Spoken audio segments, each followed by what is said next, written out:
लोकतंत्र के पर्व की घोषणा हो चुकी है और आज अभी कुछ ही देर पहले कोलकाता से विमान बसु ने सीपीआईएम के जो प्रार्थी हैं उनकी तालिका की फिलहाल आधी तालिका की घोषणा की है। तो हमारे साथ आज अचानक ही पहुंचे हैं दिलीप सिंह, जिनका नाम डाबग्राम फुलबाड़ी के लिए चयनित किया गया है और नाम की घोषणा अभी कुछ ही समय पूर्व हुई है। तो जब दिलीप जी हमारे साथ हैं, बहुत सारे ऐसे डाबग्राम फुलबाड़ी को लेकर अभी बहुत सारी चर्चाएं भी हो रही थी कि कौन वहां से प्रार्थी होगा, कौन से दल से कौन प्रार्थी होगा। इसी बीच इन अटकलों के बीच जब नाम की घोषणा हुई है तो हम दिलीप सिंह से जरूर पूछना चाहेंगे कि फिलहाल जो घोषणा हुई है उससे आपका क्या आकलन, आपकी पहली प्रतिक्रिया क्या है? देखिए, ये कहा जाता है ना कि ऐलान जंग का हो चुका है और मैदान जंग में हम लोग हैं। तो हमारी पार्टी, वाम फ्रंट और भी वामपंथी सारे लोग और पूरे वोटर्स अब इस मैदान जंग में लोगों का समर्थन करेंगे और मुझे विश्वास है कि डाबग्राम फुलबाड़ी में इस बार लोग बहुत प्यार देने वाले हैं मुझे, दिलीप सिंह को, सीपीआईएम, वाम फ्रंट को, और अच्छा फल हम लोग करने का आशा करते हैं। दिलीप जी, आप तो बहुत पुराने एक कद्दावर नेता माने जाते हैं। आप लगातार आपने कई वर्षों तक आप लोग नगर निगम में रहे। आप 46 नंबर वार्ड से आप 42 नंबर वार्ड से आप पार्षद भी रहे। इस वार्ड का भी पार्षद, इस वार्ड के भी पार्षद रहे। बहुत वर्षों तक आप लोगों को प्रशासन में अनुभव भी मिला है, कार्य करने का भी अवसर मिला है, चुनौतियां भी बहुत मिली है। अभी जो समय है, लगातार 2 बार आपने इससे पहले भी पूर्व भी प्रयास किया था एमएलए इलेक्शन में खड़े होने का। उस वक्त आपको हार का सामना करना पड़ा था। यह आपके लिए तीसरा मौका है और मुझे चौथा मौका है और मुझे लगता है ये शायद आखिरी आप प्रयास करेंगे। नहीं, ये तो कहना मुश्किल है कि ये मेरा प्रयास आखिरी होगा या इसके बाद भी करेंगे। व्यक्तिगत तौर पर मैं इस बार चुनाव लड़ने की खूब मूड में नहीं था, लेकिन पार्टी, हम लोग जो कम्युनिस्ट पार्टी करते हैं, पार्टी का सिद्धांत होता है सर्वोपरि सिद्धांत। इसीलिए, लेकिन लड़ाई में कैंडिडेट के तौर पर रहना ही सब कुछ नहीं होता है। लड़ाई में मैं अंतिम सांस तक रहूंगा, पार्टी के लड़ाई में, पार्टी जो दायित्व देगी उसमें। इसीलिए ये, और हाँ, शिकस्त हुआ है, पिछला चुनाव में नहीं जीत पाया, लेकिन चुनावों को जीता भी है मैंने।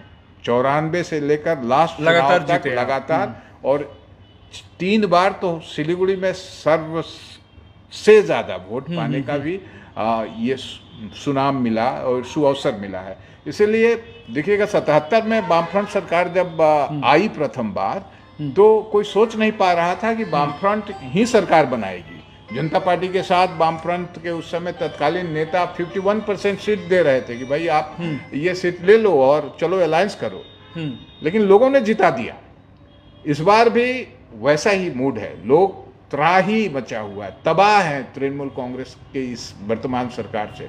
लोग इससे चाहते हैं कि मुक्ति मिले, इस तबाही से मुक्ति मिले। भ्रष्टाचार आपने देखा, शिक्षा की बदहाली देखी, रास्ते घाट बदहाल पड़े हुए हैं, गार्बेज क्लीनिंग नहीं हो पा रहा, लोग परेशान हैं, नौकरी नहीं है, रोजगार नहीं है, जमीन का पट्टा प्रतिश्रुति देने के बावजूद भी नहीं हो पा रहा। लोग इससे मुक्ति चाहते हैं और विकल्प के तौर पर पश्चिम बंगाल कभी भी बीजेपी को नहीं देखा है। बीजेपी विकल्प हो ही नहीं सकता, क्योंकि दोनों एक ही तरह की नीति, गरीब विरोधी नीति। अब देखिए, एसआईआर के नाम पर 60 लाख लोगों का नाम हटा दिया गया, और ये कौन थे जिनका 2002 में नाम है ड्राफ्ट वोटर लिस्ट में जो है, और इनका कहा क्या गया कि लॉजिकल डिस्क्रिपेंसी है, थोड़ा एरर है, एरर सुधार कर इनको वोट का अधिकार मिलना चाहिए। ये अब देखिए किस तरह से रसोई गैस का दाम बढ़ा दिया जा रहा है, किल्लत किस तरह से है, किस तरह से 100 दिन के काम को ये सरकार कानून बना के खत्म कर देती है,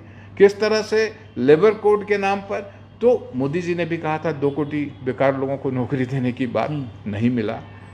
अदानी अंबानी का देश हो जा रहा है। अरावली जैसे पर्वत को कहा जा रहा है लूटो, यदि लोग नहीं आंदोलन करते तो अरावली भी बिक गया था।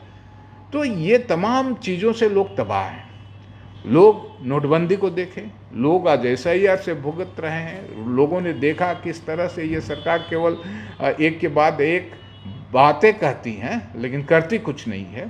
तो नौकरी में देखिए किस तरह से सेना के भर्ती में अग्निवीर कर दिया गया, तो ये तमाम सवाल से लोग जूझ रहे हैं। इसीलिए इस बार विकल्प वामपंथियों के 34 साल को देखा मगर गया है। दिलीप जी, मैं आपकी एक बात काटूंगा। आपने जो बातें की वो बातें मैं जानता हूं, उस बातों पर हम लोग लगातार कई बार चर्चा भी कर चुके हैं। मगर अगर मूल बात हम लोग देखें, मूल विषय को देखें, तो बंगाल में और खासकर उत्तर बंगाल में और खासकर अगर सिलीगुड़ी या डाबग्राम क्षेत्र में देखें तो यहाँ पर मुख्य चुनौती, आपसी जो लड़ाई है, उसको माना जाता है तृणमूल और बीजेपी। तो आप उसमें कहाँ अपने आप को पाते हैं आज के दौर में? यही तो, लोगों को तो चुनना है ना। और लोग बीजेपी को लास्ट निर्वाचन में जिन लोगों ने वोट दिया था, उनके सामने बीजेपी ने जो कहा था, उनको आश्वासन जो दिया था वो था, और था उनके सामने रिलीजियस के नाम पर, धर्म के नाम पर उनसे आह्वान किया गया था। आज लोग समझ रहे हैं इस बात को कि धर्म व्यक्तिगत आस्था की बात है। मैं हिंदू हो सकता हूँ, कोई क्रिश्चियन हो सकता है, कोई सिख हो सकता है, इन सब सच्चाइयों को, लेकिन विभाजन, लोगों में आक्रोश, लोगों में धर्म के नाम पर जो एक सांप्रदायिकता तैयार किया जा रहा है, इससे लोग ऊब रहे हैं। और इस बार चुनाव जो होगा, 34 बरस तक जो सरकार यहाँ चला था, जिसमें लोग विकास देखे थे, पंचायती राज देखे थे, शिक्षा का एक्सपेंशन देखे थे, लोग देखे थे रास्ता घाट, ये सेवक रोड, आज इतना चौड़ा सेवक रोड नहीं हुआ करता था। वामपंथियों का ये देन है कि सेवक रोड ऐसा हुआ, सिलीगुड़ी का विकास। तो वामपंथियों पर लोग विश्वास करेंगे। अब लोगों को तय करना है। हम लोग तो मेहनत करेंगे, अपनी बातों को कहेंगे, लोगों तक जाएंगे। और चुनौती सचमुच हम लोगों का ये जो कठिनतम लड़ाई है, बहुत सहज नहीं है। दोनों के नीतियों से लोगों को अपनी तरफ आकृष्ट करना, ये काम सहज नहीं है। लेकिन इसी काम के लिए हम लोग लगातार लोगों से जुड़े हैं, लोगों के पास गए हैं, और विश्वास है कि लोग इस बार बदलाव को चाहेगा। बदलाव को चाहेंगे, आप बोल रहे हैं। तो फिलहाल आपके पास क्या ऐसा विजन है जिसको लेकर आप सोच रहे हैं कि आप लड़ेंगे? क्योंकि डाबग्राम फुलबाड़ी में जो समस्याएं हैं, क्या आप उन सब समस्याओं से भलीभांति परिचित हैं? बिल्कुल। और वहाँ के जो लोग हैं उनसे क्या आपकी कोई बातचीत हुई है? खास की क्या विषय को लेकर आप आगे बढ़ेंगे, आपका मुद्दा क्या होगा? देखिए, डाबग्राम फुलबाड़ी क्षेत्र का यदि डेमोग्राफी देखिए, जनविन्यास देखिए, तो बड़ा मज़ेदार है। फुलबाड़ी, वो जनविन्यास आप जानते हैं किस तरह से, एकदम माइनॉरिटी के लोग जो बॉर्डर्स के एकदम किनारे हैं। हमारा सेवक रोड कॉस्मोपॉलिटन, हिंदी भाषी, बांग्ला भाषी, नेपाली भाषी, सालूगढ़ा। तो यहाँ एक बहुत तरह का कॉस्मोपॉलिटन जो कैरेक्टर होता है विभिन्न भाषा भाषियों का, और इनकी समस्याएं भी अलग अलग हैं। अब सेवक रोड में जो समस्या है, ये क्लीनलीनेस का समस्या है। सेवक रोड में जो समस्या है वो विकास को मद्देनजर समस्या है। लेकिन आप चले जाइए कॉलोनी में, वहाँ ज़मीन के पट्टा का समस्या है। अब ऐसे बहुत कॉलोनी है, गांधीनगर, प्रकाश नगर, शहीद नगर, लिंबू बस्ती, ये सब वेस्ट जगह पर बैठे हुए हैं लोग। और इनको हमारे समय में, जब हमारी सरकार थी, तो हम लोगों ने पट्टा देने का संपूर्ण काम कंप्लीट कर दिया था। इनको केवल पट्टा के कागज़ मिलने थे, बंद कर दिया ये सरकार आते हैं, नहीं दिया। उनको IGR, उनसे जो सलामी लेना था सरकार को, वो भी ले ली थी। ये समस्या का समाधान हम लोग करेंगे। हमारा जो ट्रैफिक जैम की समस्या है, इसका पीने के पानी का समस्या, देखिएगा हम लोगों को दौड़ दौड़ के जलपाईगुड़ी जाना पड़ता है, राजगंज जाना पड़ता है। बार बार ये प्रतिश्रुति दिया है सरकार वाले लोग, और बीजेपी के लोग भी कहते हैं कि हम लोग कर देंगे, लेकिन अभी तक हुआ नहीं। अलग एडमिनिस्ट्रेटिव ब्लॉक हम लोगों ने, मैं उस एजुकेशन ट्रस्ट का सेक्रेटरी था, मुंशी प्रेमचंद कॉलेज स्थापित किया। मुंशी प्रेमचंद कॉलेज के स्थापना के बाद उसमें एक भी ईंट नहीं जोड़ा गया। जहां हम लोग छोड़ के गए थे, वहीं शिक्षा के क्षेत्र में बहुत काम करने बाकी हैं। इस पूरे रोड में सालूगढ़ा में एक हाई स्कूल है, उसके बाद और कहीं आप कोई स्कूल नहीं देख पाएंगे किसी भाषा भाषी। तो यहाँ हम लोग 2009 में हम लोगों के सामूहिक प्रयास से ही 17 स्कूल नए जूनियर हाई स्कूल हुए थे। इस 15 साल में एक बार भी नहीं लगा TMC को कि इन स्कूलों को हाई स्कूल कर दिया जाए, क्योंकि लोग 50 रुपया खर्च करता है एक बच्चा, तब नीलोनी में पढ़ने जाता है, शारदा मनी में पढ़ने जाता है। ऐसे बहुत से सवाल हैं। अब देखिए 42 number ward, green zone tribunal के नाम पर बिल्डिंग प्लान नहीं हो पा रहे हैं। तो ये छोटी छोटी जो समस्याएं हैं, उसको तो इसके लिए न प्राइम मिनिस्टर की ज़रूरत है, न किसी बड़े केवल प्रयास की जरूरत है। ये जो बगल से एक रास्ता जाता है एनएच को टच करने वाला, श्याम मंदिर से होते हुए, केवल 100 मीटर भी नहीं, उसको यदि हम लोग डिफेंस से बात करके क्लियर कर दें तो हमारा एनएच में, मैंने चेक पोस्ट जाने में कनेक्शन हो जाएगा। 3 ऐसे बहुत छोटे छोटे विषय हैं जिनको हम करें तो यहाँ के लोगों को, इस डाबग्राम फुलबाड़ी के लोगों को सहूलियत होगा। डाबग्राम ईस्टर्न बाईपास हुआ, लाइफ लाइन है, इकोनॉमिक लाइफ लाइन, वहाँ के लोगों का आर्थिक परिवर्तन ला दिया, समृद्धि लाया है। लेकिन वहाँ आज जरूरत है उस 100 फीट, हम लोग बोलते हैं 100 फीट नहीं हुआ, चौड़ाई कम है, उसको कैसे डेवलप किया जाए, नए नए रिंग रोड कैसे बनाए जाए, इसको विकसित करने के लिए। तो ऐसे तमाम जो समस्याएं हैं उनको, चूँकि हम लोग जनप्रतिनिधि रहे हैं, लोगों के साथ रहे हैं, लोगों को लेकर काम किए हैं, लोगों से राजनीतिक तौर पर जुड़े हुए हैं, तो ये समस्याएं हैं जिनका समाधान संभव है निश्चित तौर पर। इस और यदि देखिए विस्तृत तौर पर तो विजन है वाम का कि क्या होगा, रोजगार करना होगा, रोजगार के लिए आपको कल कारखाने करने होंगे। जो शुरुआत हम लोगों ने किया था, शिल्प हमारा भीत हो, भविष्य है, और कृषि हमारा भीत है, उस नींव पर खड़ा होकर हम शिल्पायन करेंगे, नहीं हुआ। और ममता बनर्जी के समय में तो और भी नहीं हो रहा, कोई नए शिल्प आ ही नहीं रहे, नए उद्योग आ ही नहीं रहे, केंद्र सरकार भी यहाँ कोई उद्योग स्थापित नहीं कर रहा, तो काम होगा कहाँ, रोजगार होगा क्या।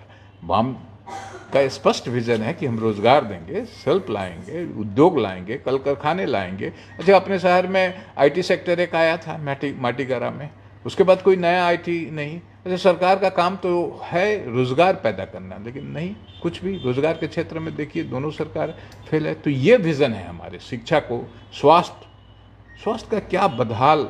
यहाँ से कोई यदि गरीब बीमार होता है उसका दौड़ कर जाना पड़ता है मेडिकल कॉलेज, लेकिन इस पूरे क्षेत्र के अंदर एक अलग स्वास्थ्य व्यवस्था भी हो सकता है। डाबग्राम फुलबाड़ी को मैं बोल रहा हूँ, डाबग्राम फुलबाड़ी का अलग स्वास्थ्य केंद्र, जमीन भी है।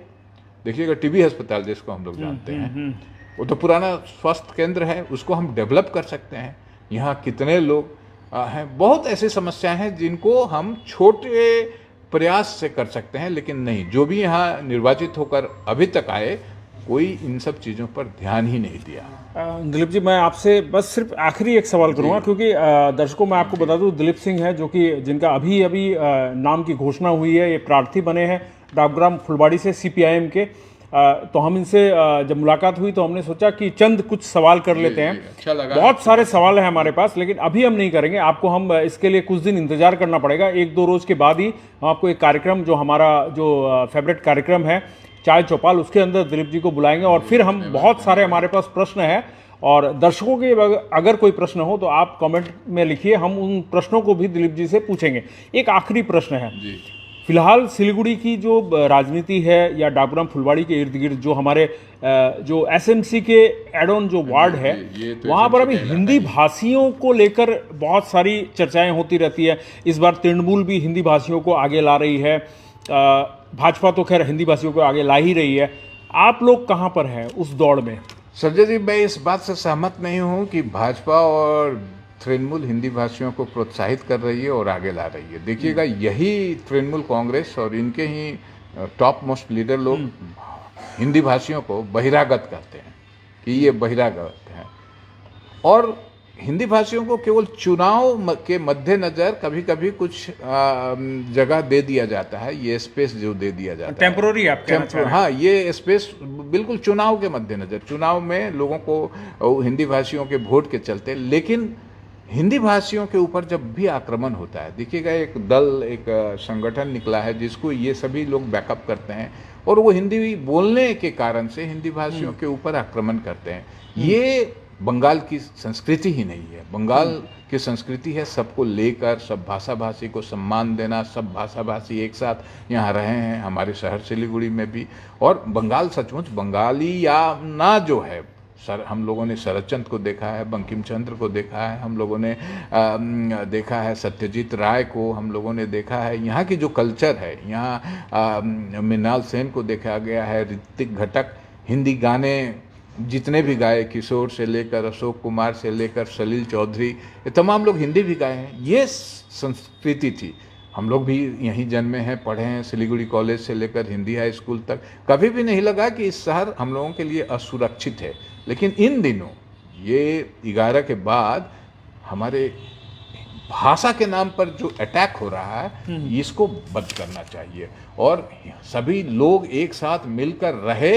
हमारा शहर ऐसा एक बगीचा है जिसमें हर तरह के फूल खिलेंगे, यही होना चाहिए। और इसको बिगाड़ने की जो कर रही है प्रयास कुछ ताकतें, इसको हम लोगों को ख़त्म करना चाहिए। और इसके लिए सबसे ज़्यादा जिम्मेवार है जो प्रशासन में है। पुलिस प्रशासन को ऐसे तत्वों को के खिलाफ बिल्कुल सतर्क होकर, सजग होकर और कठोर कार्रवाई करनी चाहिए। हम अपने शहर को और हिंदी भाषी इस शहर के बिल्कुल इस शहर को सींचने वाले हैं, बनाने वाले हैं। हिंदी भाषी का इतिहास आप भी जानते हैं और किस तरह से है, पूरा व्यवसाय से लेकर पूरे संस्कृति में घुल जाना हिंदी भाषियों की विरासत है। हिंदी भाषी हिलकार्ड रोड को देखिए, खालपाड़ा को देखिए, तो उनका जो कंट्रीब्यूशन है वो भी कम नहीं है। इस शहर को सींचने में, इस शहर के व्यवसाय से लेकर हर चीज़ में हिंदी भाषी का योगदान है। इसको मानकर और सभी भाषाभाषी एक साथ रहें, यही हम लोगों का संदेश होना चाहिए। लेकिन ऐसा हो नहीं रहा है और इसमें अब तृणमूल कांग्रेस, जिधर आपने इशारा किया, हाँ सचमुच की पोस्ट पर 2 हिंदी भाषी को लाया गया, लेकिन केवल उतना ही काफ़ी नहीं है। ये जो हमारा आक्रमण, भाषाई जो आक्रमण हो रहा है, इसको बंद करना भी जो सरकार में है उनका काम बनता है। धन्यवाद। तो हमारे साथ थे दिलीप सिंह, जो कि पुराने कद्दावर नेता के रूप में भी इन्हें पहचान मिली हुई है, इन्हें लोग जानते हैं और काफ़ी लंबा सफ़र है इनका राजनीति का। आज बहुत सारे प्रश्न थे हमारे दिल के अंदर में, मगर समय अभी हमारे पास कम है और प्रिपरेशन भी हमने नहीं किया था। इनके लिए जो सवाल है, बहुत तीखे सवाल भी है, बहुत मीठे सवाल भी है, क्योंकि डाबग्राम फुलवाड़ी भी एक बहुत बड़ा, देखा जाए तो एक हेवी वेट इलाका माना जाता है, जहाँ पर बहुत सारे प्रत्याशी अभी नज़रें गड़ाए बैठे हैं। आपके सीपीआईएम का तो नाम अनाउंस हो चुका है, मगर अभी अगर देखें तो 2 और पार्टी है जिनका आधिकारिक तौर पे नाम आना बाकी है। मगर वहाँ जो चर्चाएं हैं वो बहुत ज़्यादा जोरों पर हैं कि किसका नाम आएगा। और अगर यूँ कहें कि एक अनार 100 बीमार वाली हालत भी वहाँ बनी हुई है। तो इस परिस्थिति का क्लियर क्या होता है, नहीं होता है, ये देख कर फिर हम कुछ और प्रश्न बनाएंगे, तब आपसे जरूर मिलेंगे।